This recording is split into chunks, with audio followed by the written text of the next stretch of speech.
Palakpakan po natin ang ating Panginoon sa gabing ito.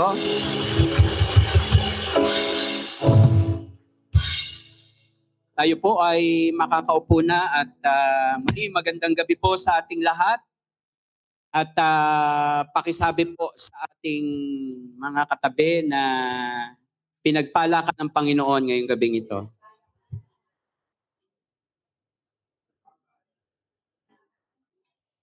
Praise the Lord. Kamusta po ang ating pag-aayuno, mga kapatid? Sino po ba rito ang pakiramdam niya na siya ay malakas pa rin? Okay, malakas tayo sapagkat ang ilan sa atin ay nakakain na rin at nakapag-break na, no? And some of us maybe pinili po natin yung breakfast or kahit yung lunch, and then tayo ay kumain ng konti. Okay? So again, welcome to our day 2 prayer and fasting. At ngayong gabing ito ay meron po tayong isang Bible character na ating pag-uusapan, at naniniwala po tayo na isa po siya sa gagamitin ng Panginoon upang mas lalong lumawig pa yung pananampalataya po natin sa ating Diyos. Amen? Hinihingi ko po na lahat po tayo ay yumuko at tayo po ay manalangin. Lumapit po tayo sa ating Panginoon. Dakilang Diyos, maraming salamat po sa iyo sa gabing ito. Muli po ay kinikilala po namin ang iyong paghahari sa aming kalagitnaan. Ikaw ang aming kanlungan, ikaw ang aming kalakasan, ang pag-asa sa bawat panahon. Wala po kaming magagawa, Panginoon, kung hiwalay ka po sa amin. Hiniling po namin, Panginoon, na ang iyong presensya at patnubay sa aming pag-aaral, sa aming pakikinig, Panginoon, sa gabing ito. At habang binubuksan po namin sa iyo, O Diyos, ang aming puso, dalangin namin na buksan mo rin, Panginoon, ang aming kaisipan, ang aming pangunawa sa iyong katotohanan, Panginoon, upang ang aming puso ay matanggap ito at maisapamuhay namin, Panginoon, ng malaya ang iyong mga salita. Mangusap ka, Panginoon, sa buhay ng bawat isa.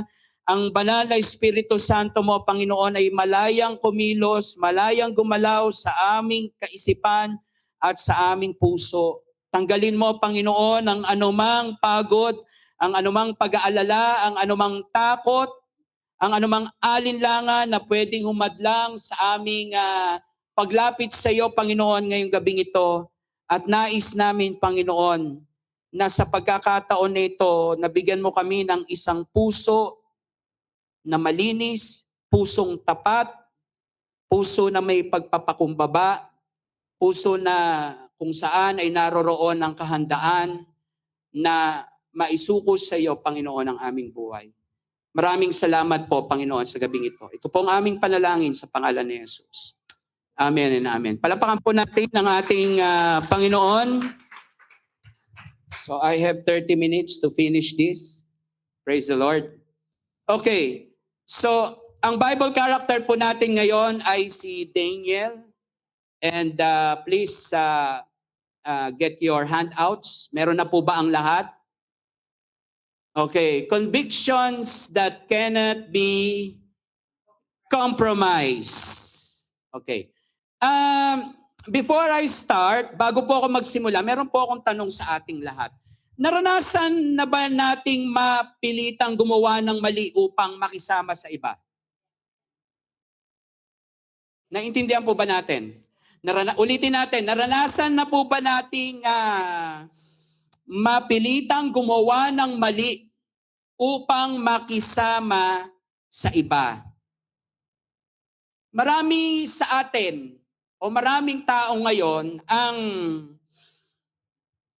napipilitang gumawa ng mali para lang makisama at umayon sa iba. Tama po ba? At madalas nangyayari ito kapag gusto nating tanggapin tayo ng iba. Pero ang kapalit nito ay ang paglabag sa ating konsensya, sa ating paniniwala o pamantayan. Okay? So anyway, panimula pa lang naman ito mga kapatid, pero may kinalaman po ito sa ating pag-uusap ngayong gabing ito. Basahin po natin Daniel chapter 6 verse 23. Then the king was exceedingly glad and commanded that Daniel be taken up out of the den. So Daniel was taken out of the den, and no kind of harm was found on him because he had trusted in his God. Sa Tagalog po, labis na nagalak ang hari at iniutos niyang iahon si Daniel mula sa yungib ng mga leon. Kaya't iniakyat si Daniel mula sa yungib at wala ni kahit anong sugat o pinsalang natagpuan sa kanya sapagkat siya ay nagtiwala sa kanyang Diyos.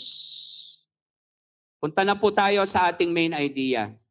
Uncompromising faith in God leads to His miraculous intervention and serves as a powerful witness to the world of His faithfulness. Ang pananampalatayang hindi sumusuko, ayan, okay? At hindi nakikipagkompromiso sa Diyos ay nagbubukas ng daan sa kanyang mahimalang pagkilos at nagiging makapangyarihang patotoo sa mundo tungkol sa kanyang katapatan. Gusto ko munang bigyan daan ngayong gabing ito yung kahulugan po ng salitang kompromiso or compromise, okay? Sige po. Ang compromise sa ating pananampalataya, okay, ito po ay isang ang compromise po ay nangangahulugang paglayo o paglihis sa mga utos at katotohanan ng Diyos upang umayon sa kagustuhan ng tao o sa pamantayan ng mundo. Wala po yan dyan, mga kapatid. Binigyan lamang po natin ng pagkakataon dahil ang pag-uusapan po natin ngayon is conviction that cannot be compromised. Now, sa kabilang dako naman po, ang conviction po, ito po ay isang malalim na paniniwala o paninindigan na nakabatay sa katotohanan ng salita ng Diyos. Ito ang nagtutulak po sa isang tao na manatiling tapat at sumunod sa Diyos kahit na may kapalit na pagsubok, panggigipit o pagturusa. Sa panahon po natin kasi ngayon, ang salitang ito ay nababaliwala. Hindi na ganon kalalim yung pagkilala po natin ito. And then yung isang sinabi ko sa inyo kanina, yung compromise or sa Tagalog ay kompromiso, parang ganun din, di ba? So, ito po yung paglayo o paglihis natin sa utos ng Diyos. Tama po ba? At ito po yung nagtutulak sa atin para tayo ay gustuhin ng tao. At nakakalungkot po sapagkat sa pag-uusapan po natin ngayon, sa buhay po ni Daniel, makikita po natin na buong-buo po yung kanyang conviction. Although meron pong tukso na siya po ay mag-compromise, pero tingnan po natin habang tayo po ay umuusad sa ating pag-aaral ngayong gabing ito. Now, let's proceed. Insights into the life of Daniel. Daniel held on his faith, okay, yung blank po natin dyan ay faith, and his faithfulness to God. Daniel's unwavering commitment to prayer, even in the face of a law that made it an offense. Okay, bigyan muna natin ng konting background or history itong Daniel chapter 6.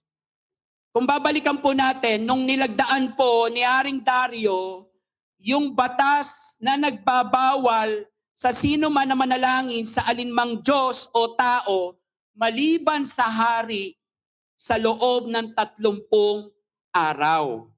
Ito po ay may parusa. Okay, makinig po tayong lahat. Ito po ay may parusang itatapon po sa yungib ng mga leon. At makikita po natin na si Daniel, siya po ay naharap sa ganitong pagsubok. At dito natin makikita na kung ano ba yung kanyang pinahalagahan. Hindi niya binago yung kanyang gawi. At ayon nga doon sa Daniel chapter 6 verse 10, nang malaman ni Daniel na nilagdaan na po ng hari yung kautusan, siya po ay umuwi. Okay? Siya po ay umuwi, lumuhod, siya po ay nanalangin at nagpasalamat sa Diyos sa isang silid sa itaas ng kanyang tirahan na may bukas na bintanang nakaharap sa Jerusalem. Wow, talagang napaka-detail, no?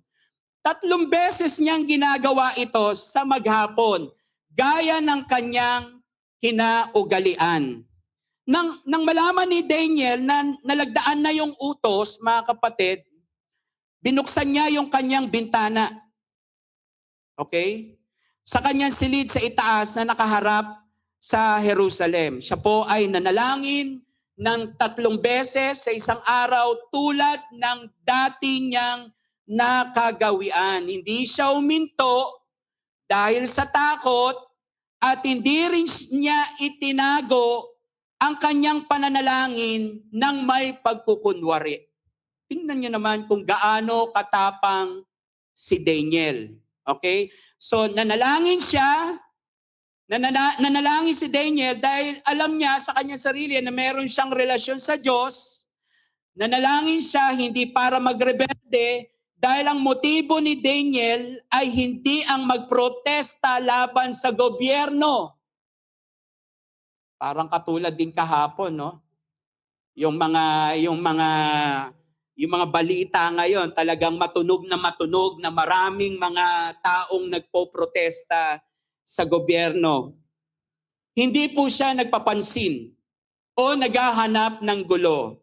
Simpleng ayaw lang niyang hayaan na yung batas ng tao ang humadlang sa kanyang pang-araw-araw na pakikipag-usap sa Diyos. Si Daniel po ay isang simpleng tao, pero matalino siya.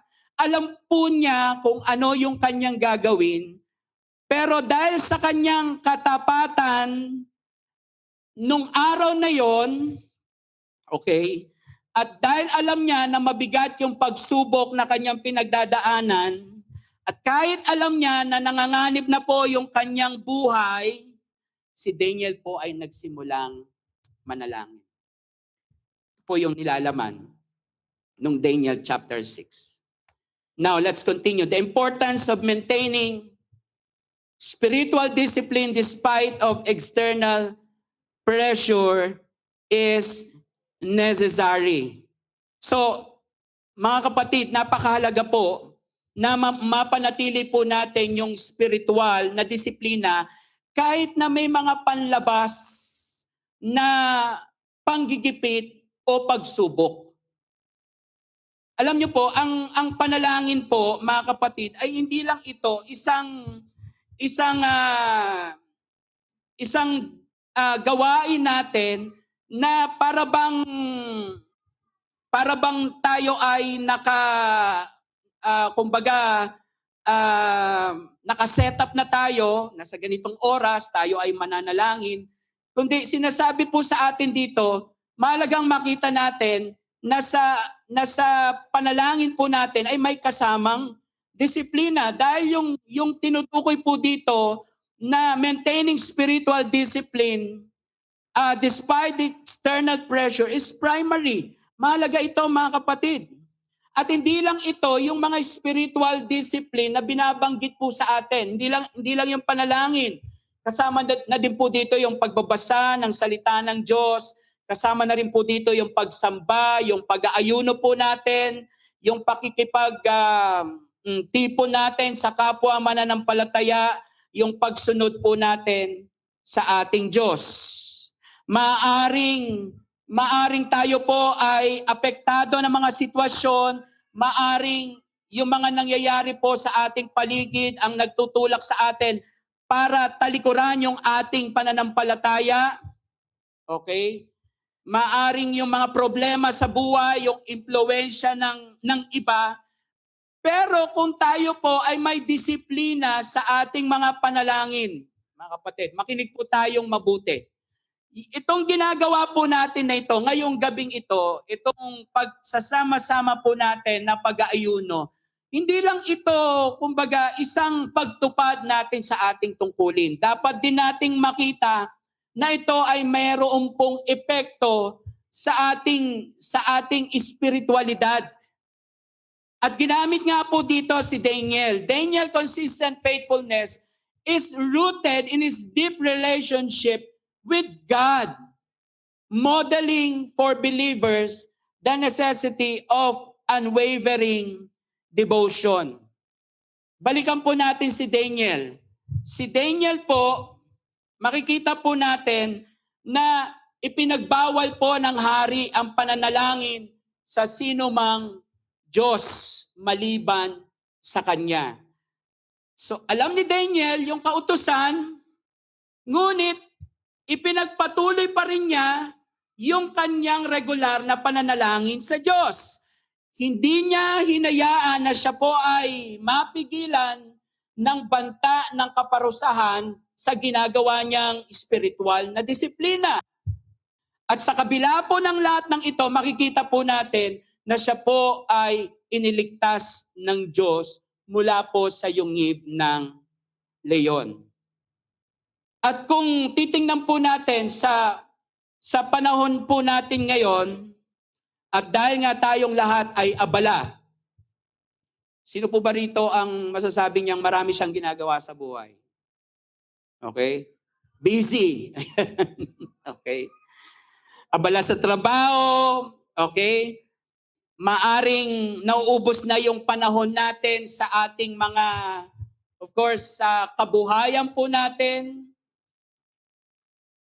Nakakalimutan na po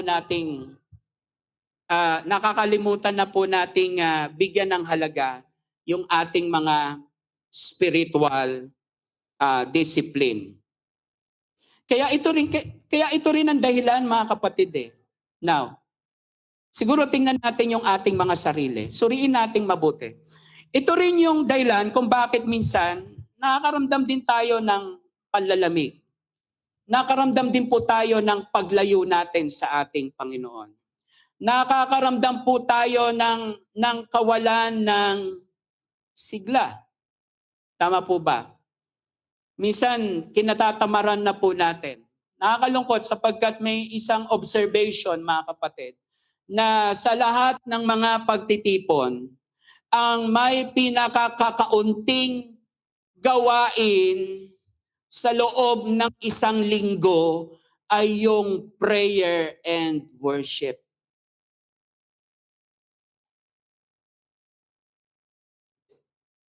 Parang walang sumasagot. Nakakalungkot po sapagkat ito ang totoong senaryo. Bakit kaya, mga kapatid? Bakit kaya kung ano pa yung primary sa ating buhay, kung ano po yung dapat panggalingan ng malalim na relasyon natin sa Diyos, ito pa yung nababaliwala. Hindi ko sinasabing hindi natin puntahan yung ating worship service, hindi tayo dumalo sa mga ibang gawain. Pero kapansin-pansin, bakit kaya maliit lang ang mga dumadalo, maliit lang yung attendance na dumadalo sa ating mga prayer meetings or prayer and worship? Ano kaya ang dahilan?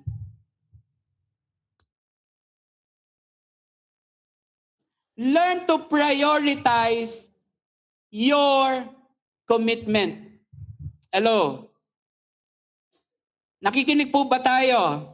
Gain strength from daily practices like prayer and scripture reading. The conviction you will gain through spiritual habits will greatly influence you even during your dire problematic moments. Alam niyo po ba, sino po ba rito ang naniniwala na yung lakas na ginagamit natin araw-araw ay galing sa ating mga spiritual disciplines? Hello, nakikinig po ba tayo? Kapag araw-araw po tayong naglalaan ng oras sa Diyos, unti-unti pong hinuhubog ng Diyos yung ating relasyon sa Kanya, nagiging malinaw yung isip natin, mas nagiging matiwasa yung puso po natin, at nagiging matatag yung desisyon po natin sa gitna po ng stress or even pressures. Tama? Matagal na po tayong pinahihirapan ng kalaban. Matagal na po tayong pinahihirapan ng dyablo. Maging yung sarili po natin ay nagbibigay din sa atin ng hirap. Madalas tayong tinatamad. Madalas binabaliwala po natin yung mga bagay na ito. Amen? At para sa atin, at dahil nga nababaliwala po natin ito, tayo ngayon ay dumarating na ngayon sa pakikipagkompromiso. Ano ibig sabihin nun? Mas pinipili po natin yung mga madadaling daan, mas inaayawan natin yung mga gawain na merong sakripisyo, at mas gusto natin yung mga madaliang oras lamang. Ayaw talaga natin na tayo po ay nahihirapan. Amen. So the conviction you will gain through spiritual habits will greatly influence you even during dire problematic moments. Okay? Naglagay ako ng konting application dito, wala sa inyong handbooks. Unang-una, application, panatili po nating prioridad yung relasyon natin sa Diyos. Kagaya po ni Daniel, wag nating hayaan na yung mga bagay na pinagkakaabalaan po natin, kagaya ng trabaho, yung pag-aaral natin, yung pamilya natin, o iba pang mga responsibilidad po natin, ang maging hadlang sa oras ng ating pananalangin at pakikipag-niig sa Diyos, yung pagbabasa natin ng Kanyang salita. Dahil yung relasyon mo sa Diyos, ito yung pundasyon mo sa lahat ng aspeto ng buhay mo. Pangalawa, huwag tayong makipagkompromiso sa ating pananampalataya dahil sa mga pressure. Alam niyo po ba na yung salitang kompromiso ay inalintulad yan sa isang bangka na meron pong maliit na butas. Okay? Hindi mo namamalaya na yung maliit na butas na yon ay unti-unting pinapasukan ng tubig. At hindi mo namamalaya na yung bangka na yon ay unti-unti na palang lumulubog. Tama po ba? So sa buhay po natin, hindi mo namamalayan na yung mga pagkakataon na pinapayagan mo yung mga bagay na maliit na bagay lang yan. Kapag may nangangaral dito, hindi mo mapigilan yung sarili mo na minsan ay sumilip sa cellphone mo. At dahil nga ang cellphone, ito ay masasabi nating isang malaking tukso pagdating sa ating spiritual discipline. Tama po ba? Ano ang ibig sabihin nito, Caleb? Ang ibig sabihin po nito, yung mga gadgets po natin, dito tayo itinutulak hindi mo namamalayan na yung mga konting pasilip-silip mo, konting pagbabrowse mo, minsan naglalaro ka na sa panahon na ikaw ay nakikinig, sa panahon na dapat na ikaw ay nananalangin, unti-unti na pala itong sumisira ng relasyon mo sa Diyos. Tama po ba? Hindi mo namamalayan, puno na pala ng tubig yung bangka mo. Di ba? So, anong ibig sabihin nito? Ang ibig sabihin nito, pinapayagan natin. Tayo mismo ang siyang pinanggagalingan at pinagmumulan. Kaya minsan hindi mo nararamdaman yung paglago mo sa Panginoon. Parang ang pakiramdam mo, hindi ka nagbabago at ganun ka pa rin. Bakit kaya may mga Kristiyano na matagal yung kanyang paglago o yung pagbabago niya? Dahil nga sa ganitong kompromisong buhay. Pangalawa po, okay, Daniel was delivered from evil and became a miraculous witness. So God's miraculous intervention in saving Daniel from the lions underscored that God is sovereign and extend His protection over those who trust Him. The result of Daniel's faithfulness, the king's recognition of God's power. Alam po ninyo, kanina, habang binabasa ko po ito, alam niyo po ba na ang isang ibig sabihin ng soberenya ng Diyos, na siya po ang may huling salita sa lahat ng mga pangyayari. Nakikinig po ba tayo? Hindi siya limitado ng sitwasyon, hindi po siya limitado ng mga plano ng mga masasama, o hatol ng ating mga karamdaman o sakit, o kaya yung takot na nararamdaman natin. Hindi. Dahil ang ating Diyos, siya po ang may huling salita. Tama po ba? At sinasabi sa atin dito, kahit si Daniel, tingnan po ninyo, si Daniel, kahit siya po ay naipit sa isang napakadelikadong kalagayan, pinatunayan ng Diyos sa kanyang buhay na siyang may kontrol at kayang magligtas sa paraang lampas sa inaasahang isip ng tao o di kaya ay pamantayan ng tao. Tama?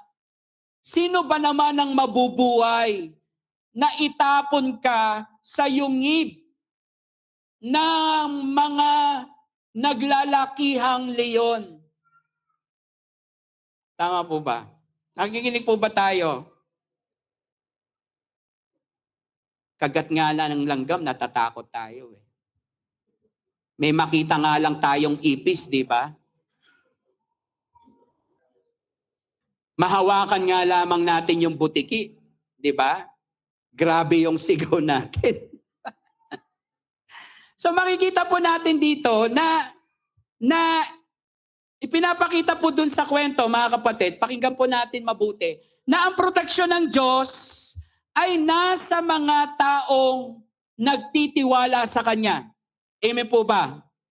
Amen po ba? Sinasabi po sa atin dito na sa kwento, walang sugat si Daniel. Itinapon siya sa yungib, pero nung makita po nung hari, walang anumang galos, walang anumang sugat, sapagkat si Daniel ay ganap na nagtiwala sa Diyos. That's the result of Daniel's faithfulness. Amen? So ibig sabihin, yung pananampalataya ni Daniel ay hindi po nawalan ng saysay. Nakikinig po ba tayo? Tuloy po tayo. As a devout believer and follower of Jesus, your faith and faithfulness to God will serve as a testimony to God's faithfulness and protection. Tayo po bilang tagasunod po ng ating Panginoong Yesus, yung ating pananampalataya at katapatan sa Diyos ay nagiging buhay po na patotoo ng kanyang katapatan at pag-iingat. Sa simpleng salita po, ganito po ito mga kapatid, kapag nanatili tayong tapat sa Diyos, kahit po sa gitna po ng hirap, sa gitna po ng tagumpay, sa gitna po ng pagsubok, makikita po natin na ang Diyos po natin ay makapangyarihan.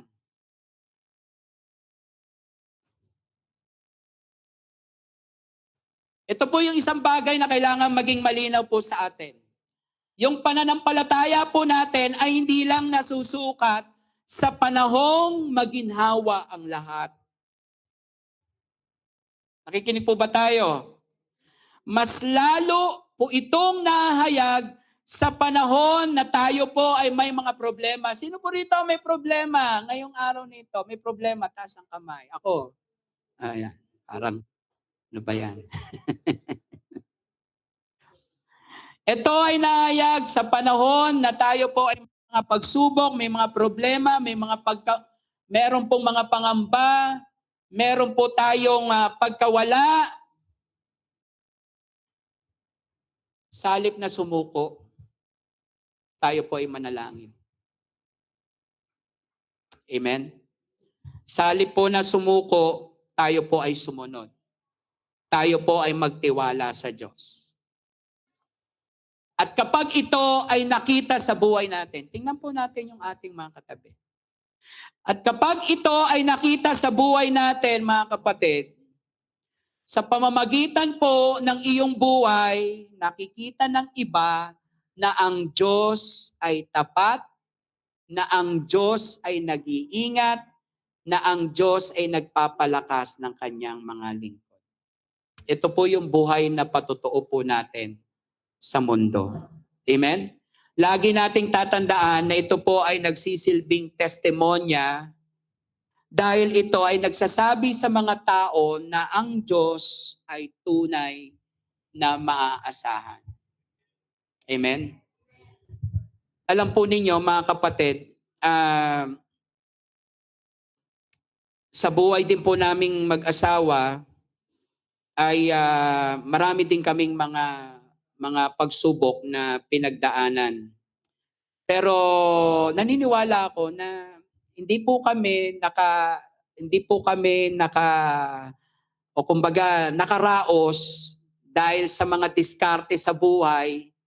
Hindi po kami nagtagumpay dahil sa aming mga resources, kundi sa ganang amin, ang ipinagmamalaki po namin, yung tiwala sa Diyos.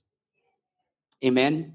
Sa buhay natin, wala tayong maipagmamalaki. Kung ano man po tayo ngayon, ano man yung kalagayan natin ngayon, ano man yung daladala natin ngayon, ito ay bunga ng pagtitiwala natin sa Diyos.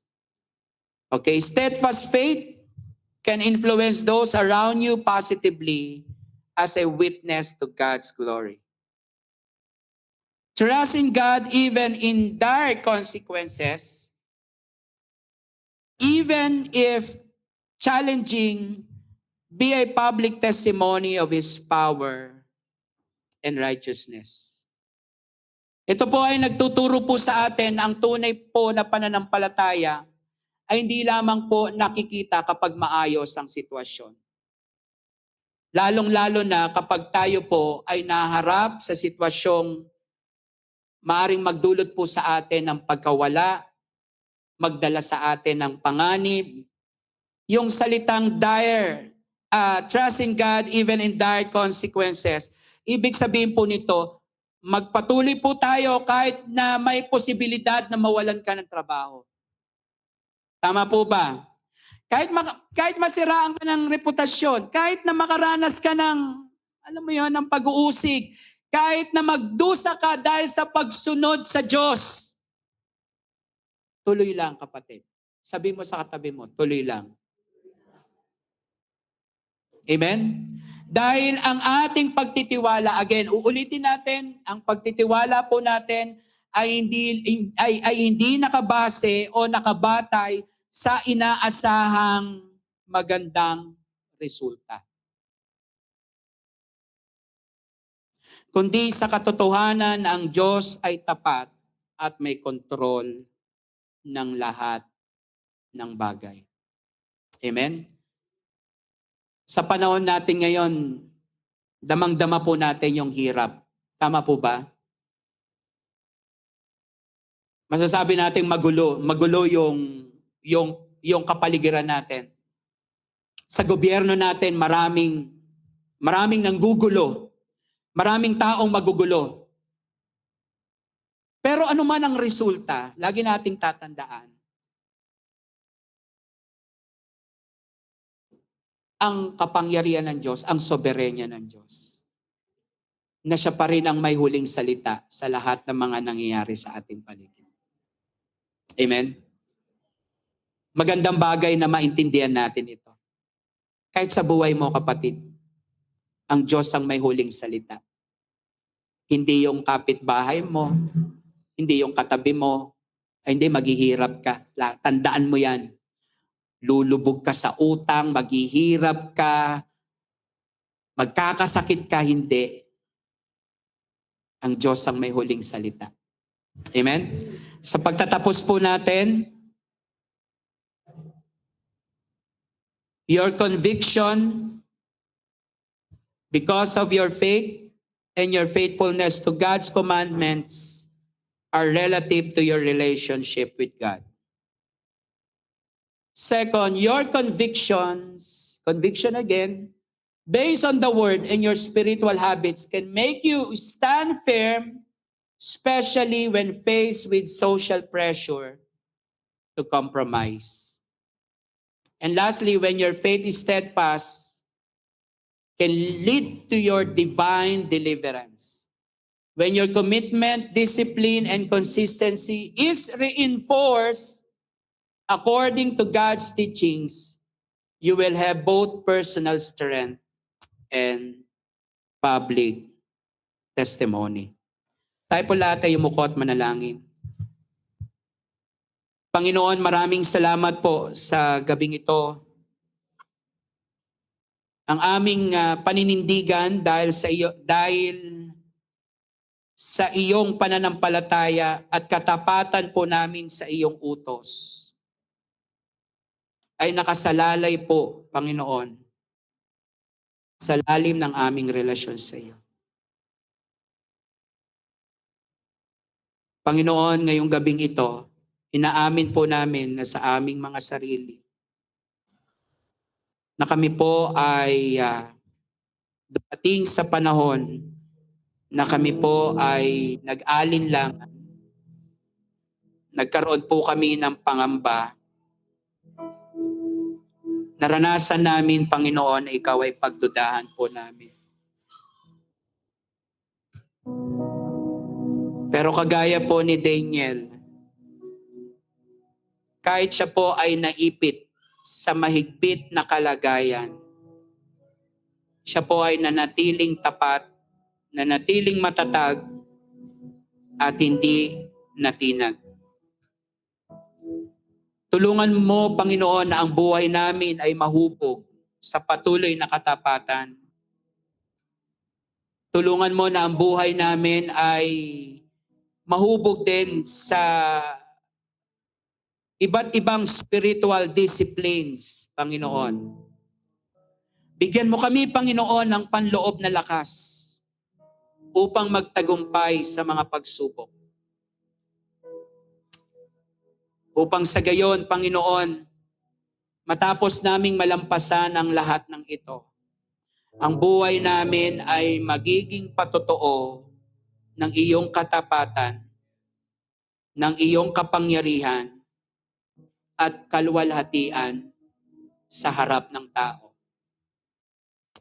Maraming salamat po, Panginoon. Samahan mo kami, Panginoon. Muli po naming inaamin na wala po kaming magagawa kung hiwalay sa iyo, Panginoon. Ikaw ang aming pastol, ikaw ang aming kanlungan, ikaw ang aming lakas. Maraming salamat po. Pinupuri ka namin, Diyos. Dinadakila at sinasamba. Ni Jesus. Amen.